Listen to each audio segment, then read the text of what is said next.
I'm James Trinkle Clements here with Bob Wallace. How are you, Bob? I'm doing great, Jim. We have talked about a number of subjects through the years, but we both have a great love of music. You play the piano, and we often talk about song lyrics and great artists. And I saw an article in Epic Times newspaper about how a number of hospitals are using music not only to calm patients, but to use less drugs in their treatment. And we started talking about, so let's do a show on music, the healing power of music. Yeah. What did you find out? Well, there's a lot. And first, just so everybody knows, what classical music was essentially from the early 1700s to the early 1800s, or as some people say, is from Bach to Beethoven. Right? Very true. And it was interesting that even though I've been playing music my whole life, I had never really learned that much about the background and the history of music. And it really is interesting. Most of the music we listen today is of a certain kind. Basically, it excites you, makes you want to get up and move, makes you want to dance. And actually, one of the things I discovered that was something I should have realized, but it's definitely true, music is like eating. You shouldn't just listen to one kind of music all the time, because then you only get one of the effects of music. Well, effects are very important, and they do have effects on you. How many times do you hear a song that you remember from your childhood, from your high school days, and immediately you're thrown back into that time period? It's a tremendous effect psychologically on you. And also the quality of music you listen to is very important. If you listen to I call it lower level of consciousness music, where it's basically drum beats and you feel it going through your chest all the time, that's not a unhealthy atmosphere to live in, my personal opinion. Well, I do agree there's better and worse music. There's something that's called grunge rock. I don't even know what it is. You don't remember that out of Seattle in the 80s? Come on, dude. Sorry, I missed that. And they said that actually, when they played it with people, actually increased aggression and inability to think. So it must have been some very unusual kind of music. Now we know what politicians listen to. Yeah, grunge rock. Actually, though, since you brought it up, drums are really interesting. Apparently, we've been using drums since day one, and we're not the only species that uses drums. Insects uses drums. A lot of small animals use drums to communicate. And I can always remember when I was a kid and I saw my first Western movie, and I heard the drums of the Indians before they were about to attack. And the truth is, drums have been used by tribes to, like the drum circles, where everybody gets together and they do this joint drumming. It actually helps the community. And in tribal days, community was everything. It was the group that was important. They didn't have you weren't all individuals. You were part of a group. You worked together, and the drumming helped that. So drums have actually been used for mystical experiences, altered states of consciousness, community. Oh yeah, sweat lodges. Right, all the way to helping the boys get feeling good about attacking some other group, for warfare. There was one famous general of the ancient times attributed his victories to his drummers, because he got the men all excited and wanted to go out and fight. Well, the Scottish Black Watch, which were feared fighters, when whoever they were fighting would hear the bagpipes in the distance and know they were coming, and they would get louder and louder and louder and get close to them. A lot of them would start running before they ever saw them. They were so terrified how many are, and they fled. Yeah. So the effect of music is interesting. Let's talk about the healing powers of music. Well, the best one, I think, is simply reduces stress for everybody. Especially classical music does that. And one of the things that we've talked about before, but people forget, is that all the feelings they have chemical and biological effect inside our bodies. And there's chemicals are being produced. And one of our basic ideas is fight or flight, right? That means you've got cortisol, going. When you have that fight or flight mode of being going, you can't heal. Your body can't rest rather. So that if you're constantly in stress, then you can't heal. You can't get that really deep sleep that allows you to heal. Where a completely different set of chemicals are at play. You can't do the both at the same time. You can't heal and fight at the same time. Well, look at our sports teams, especially our college teams. They all have a band there. The effect of the band on the fans, getting charged up at a certain play, getting loud. I mean, music is everywhere. I think it's just like anything else. It's how you use it and what you subject yourself to, and at what time do you subject yourself to it. I like to listen to classical music or soothing music, obviously, before you go to sleep. You can go on YouTube and they actually have the megahertz that they recommend for sleep or for meditation. I use that sometimes. Like you say, I like a variety. I like to shop around and see. So much is available now that wasn't available. You had a little transistor radio we grew up with, and if you could get the channels, that was about it. Right. Other than the records in the home, whatever your parents Right. had or what you had upstairs on the 45. Mostly scratchy and that. And now, I mean, this is old tech now, but new tech for me is MP3 players, Yeah. where you can put 4,000 songs on something that is about as big as my two fingers sticking up there. It's not even that big. It's really just astonishing. You are slow to come around. I mean, I always want to make sure it's tried and true technology before I learn how to do it. So you're finally going to give up the Walkman, right? Yes. Actually, I never got that far. Oh, you never? Yes, I'm jumping from LP records to MP3 players. Okay, but again, on the healing part of music and reducing the stress, and I think I know people now with what we're going through with COVID and loss of jobs and everything. It's so important the environment you create within the home. Yeah. One of the things that to me is very important is that, you know, they say there's two ways to look at things. What's old is gold and what's new is true.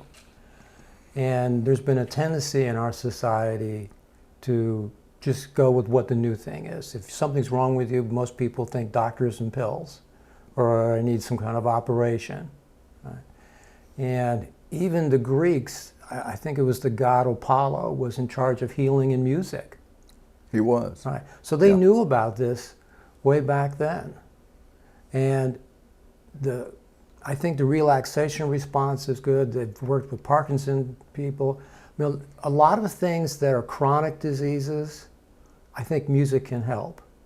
And actually, in my opinion, there's been a failure in dealing with chronic diseases in the medical world, where all they do is just manage your symptoms. And pain, especially. Yeah. Actually, music has been used to reduce pain. It doesn't eliminate it, but it reduces the effect of pain.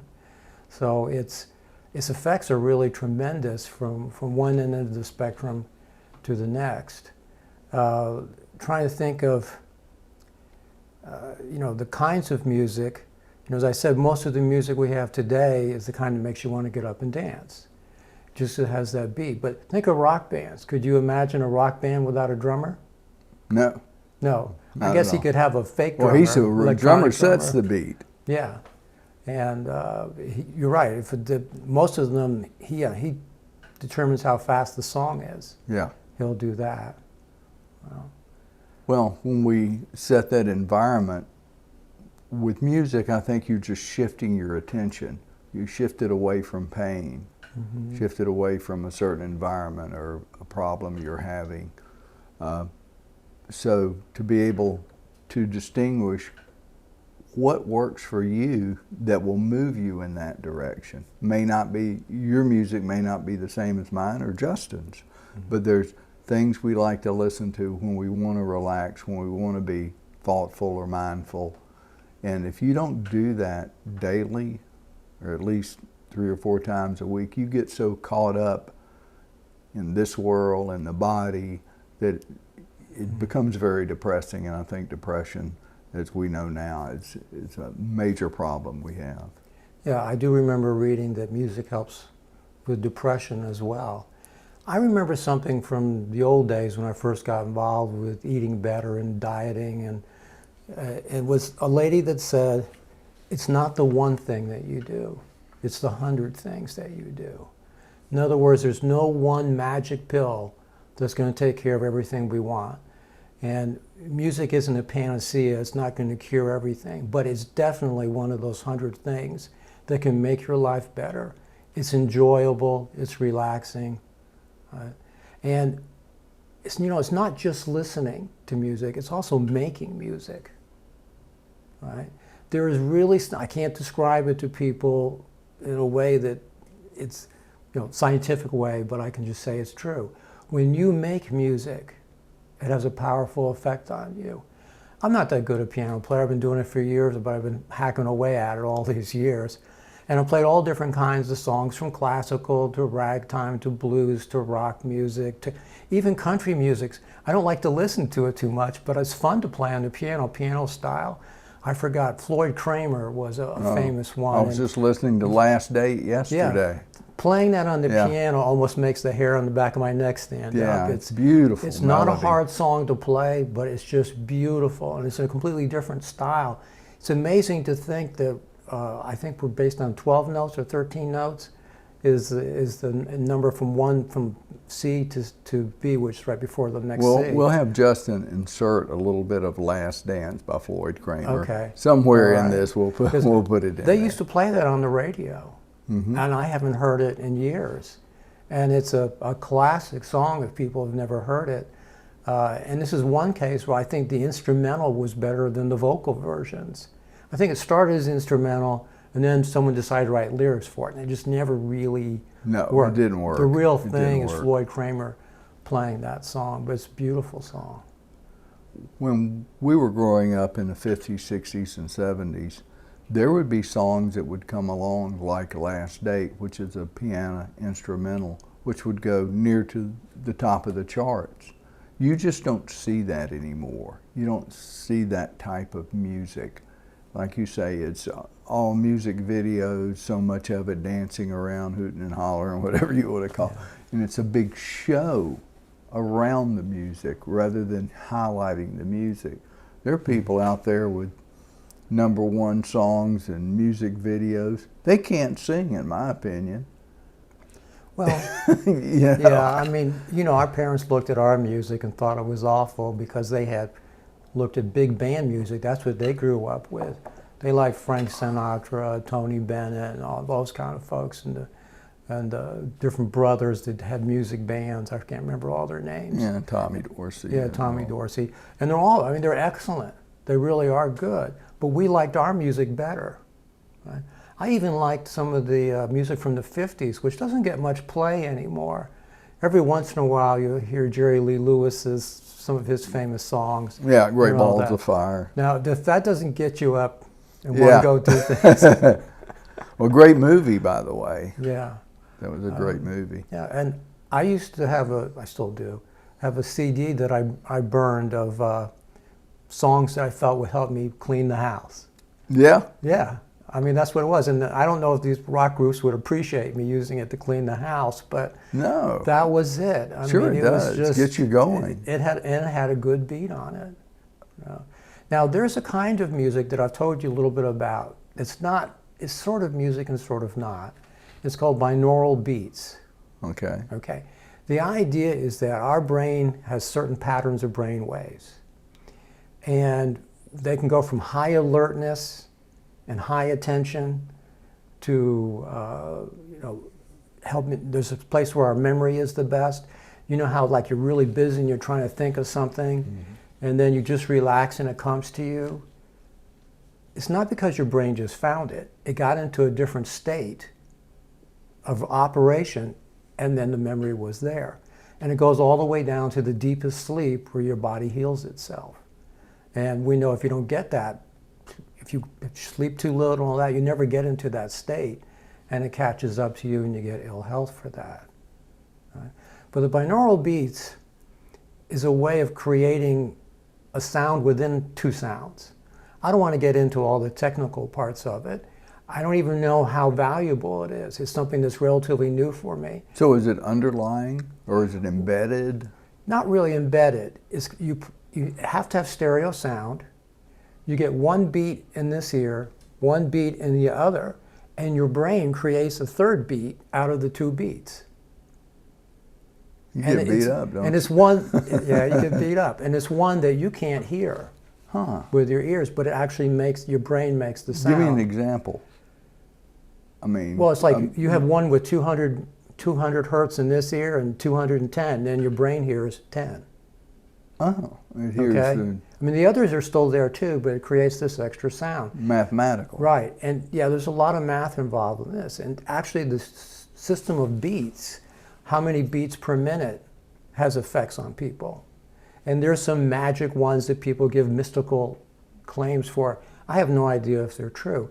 The best I can tell, you have to listen to these things for a while, and your brain gets better and better at entraining, I think that's how you say the word, so that it goes and matches the beat, so that it's running at the level of that beat. Okay, how can we access this? How can we Well, do this? the internet has various places you can go to. And Talking of course, about like YouTube, can we find it on YouTube? you can find plenty of them on YouTube. Okay. All right.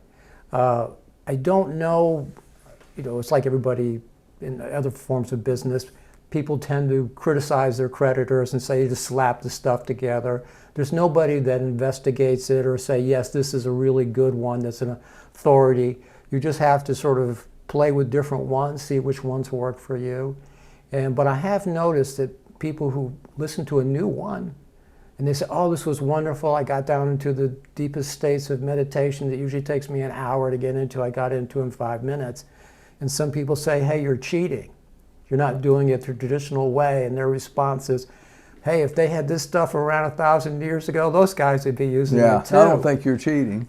No, if that moves cheating. you there, it moves you there. Yeah. Yeah. So, but the people who've done it a lot and listened to a lot of these over time, they tend to get more immediate effects and impact from doing it, whereas you may not. And like you were talking about music on the binaural beats, sometimes I get effects and sometimes I don't.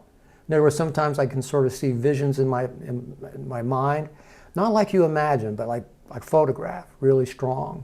Mm-hmm. And sometimes I don't. Yeah. And sometimes your body does some strange things. I don't know what that's all about yet. I'm a newbie on this. This is something new for me. So I'm not advocating that people do it.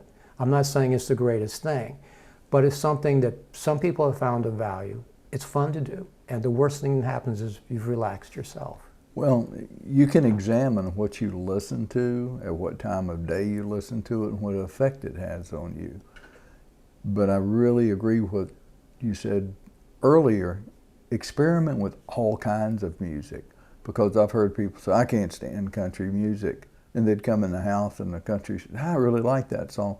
No way, that's country music? Or, right. And but don't just think experiment. Nashville. There's some rap I actually like. I think the poetry's good. Yeah. The country music from Nashville is not the country music. No. Okay. You were talking bluegrass bands. You're talking the old country players. There's even country blues, where blues music and country music was mixed together. There's all kinds of songs. And some of the rock songs are mixed in with country. People say, well, I don't like country, but I love the Eagles. They were a country band, really. Yeah, they were, to start out with. Right. So there's I think musicians don't like to be stereotyped. I know that music companies like to stereotype them. And so they just do one kind of music because that's what they're known for. But they like to experiment and do different things. Well, I love old rhythm and blues. Bo Diddley back then, and just great jazz musicians. Mm-hmm. But the black culture has tremendous history in music. Right. It's just fascinating. And it was just created. They grabbed guitars, they did, and then they... Yeah, Robert Johnson. Oh, yeah. Right. He was the guy that went to the crossroads and sold his soul to the devil. Yeah. Yeah, they made a movie about it, didn't they? They made a movie, and Tim McGraw has a song. Yeah. Robert Johnson. Right. Yeah, the tremendous players that never got credit. because of the situation of the country, but now, and through the years they have, but into jazz in New Orleans, and God, go to New Orleans. One thing I love about New Orleans, I don't care where you walk in New Orleans, you hear music. I don't care, 6 in the morning, 6 at night, noon, it's just music everywhere. Right. If somebody had asked me what I thought of the accordion when I was younger, I thought, who wants to play the accordion when you can play the piano? And remember, back then they did not they did not have electric pianos back then. No. And so it was kind of hard to lug your piano around. But the Zydeco music. Oh, I love Zydeco. Which, that wants you to get up and dance. I mean, those boys are really moving when they do that. I have a CD of Zydeco. Yeah. I listen to it every once in a while. Right. Yeah, and that's basically Louisiana. Yeah. Out there is where that came Cajun, from. Bayou, the whole thing. And there's Tex-Mex. Yeah. Right. And then Tom Wills, did you ever listen to him? Sure. That was sort of a jazzy country music. You know, he mixed jazz and country music together. So you're right. Don't ever say, oh, I don't like this kind of music. I don't like rap music. I don't like ragtime music.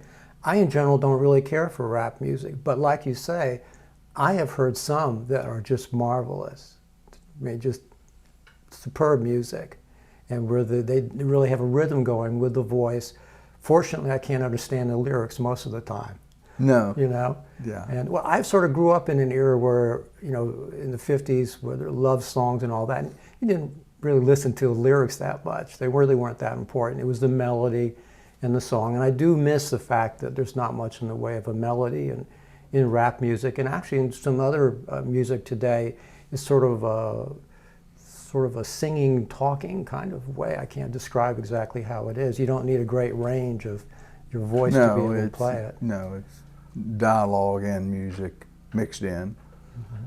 I've often taken lyrics from a music and just read the lyrics, and some of the lyrics are just tremendous. We don't think about it because we sing it in the song. We don't delve that deeply into it. But I mean, you read just Bob Dylan's poetry that was put to music, and many other writers, tremendous writing. Yeah. You know, one of the things I forgot to mention earlier was the music really helps you exercise.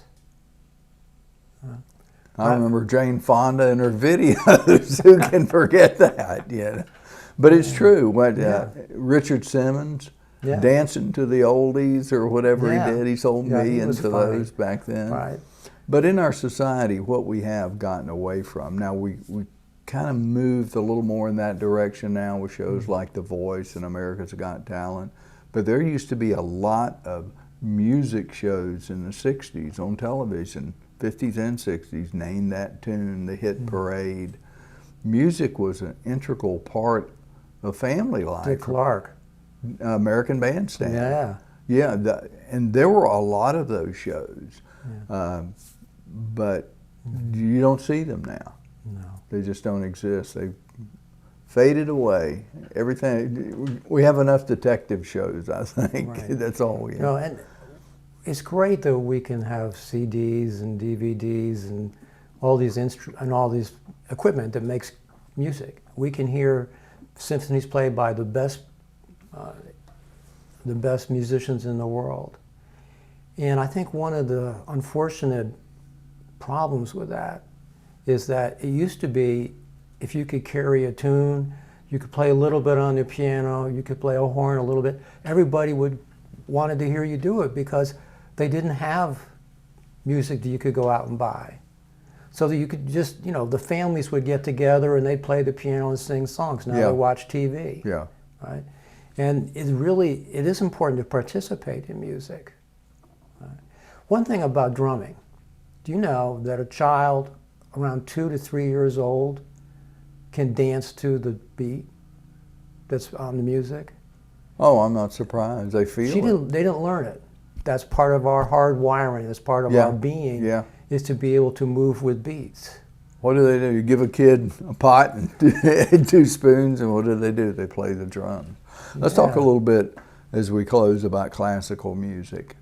And you mentioned that beginning of the 1700s to the 1800s, and when Mozart wrote a symphony when he was 8 years old or something, but the effects of classical music on people is very different if you go listen to it, if you go to the symphony. Do you believe that is the highest form of music or writing that elevates the consciousness of a person? I don't know that I can pick a highest. Yeah. But I don't know, it's definitely truly remarkable. If you want to, if you don't really like listening to it, you know, do you remember the movie Amadeus? Oh, sure. Okay. That's a funny movie in many ways, the little thing with him and Salieri and all that. Yeah. It's very funny. But I don't usually like opera very much. But watching the opera on Amadeus, I enjoyed that. So I think that in the context of watching a movie and seeing the action and the humor and all the stuff the characters do, it sort of helps bring the music alive to people. And you know, it's just like seeing someone perform music. Sure. Somehow you enjoy Yeah, that. you do. You enjoy that more. But one of the things about pop music, which includes all the reggae and country and all that, musically they're very repetitive. They have certain sections of just a couple bars that get played over and over and over again. The stanzas, it's almost always the same music. Sometimes they'll change it just a little bit, but most people can't even hardly hear it. But when the band sings it, they do it a little bit different. So, but classical music has many different segments. It's not nearly as repetitive. So it can move you from one place to another emotionally and physiologically. Instead of just being, you want to get up and dance, it can be It has like a full range of emotions. yeah, I mean, instead of looking at like one comic, you're seeing a whole story. Yes. When you do that. Well, and explore music through different means. There's the movie The Buddy Holly Story. Look up Artie Shaw, a band leader back in the 40s. Great movie about him. You start the Ray Charles, which is a fairly new movie, probably 20 years old. But when you see these movies and then you know not only about the music, the backgrounds of the people, makes the movie much more meaningful. Yeah. And the music much more meaningful. Yeah. I think our basic message is music is not just entertainment. It's much, much more. You can use it to heal you. You can use it to make your life better. And by all means, participate if you can. Yeah, definitely. Yeah. And we would like to see more music programs put back in schools that have been taken out. It's a critical thing I think kids should be exposed to early. And I think probably it would calm down a lot of kids if we had it. Yeah, I have a granddaughter who's got involved in the Suzuki violins, who teach violins backwards. They go from playing on stage to learning how to read music years later. Oh, okay. You play and then you learn. Yeah, and which I think is a pretty remarkable idea. They can't really read music in the normal sense of it. And most people learn to be good at it before they would even think of doing it in front of other people. Where they start, after like 3 months, they're on stage in front of hundreds of people playing, not solo. And believe me, you cannot tell what song they're playing, because they're all off and all that, but the conductor, who's actually a very qualified person, is trying to conduct. The parents and everybody, they all go crazy and clap and everything. And I've always enjoyed going to all on-the-job training, so to speak. And I'll tell you, you see like 2 or 3 levels, because you go from the very youngest to the kids just 4 or 5 years older, and the difference is just unbelievable. They sound like polished professionals. Oh, that's, you know, in the that's interesting group. to see the transition. Yeah. Great. Bob, thanks. What we can say is explore music, learn what you like, learn what heals you, but definitely a variety is the best means to explore it. That's it. Yeah. We'll see you next time on Hacking the Truth.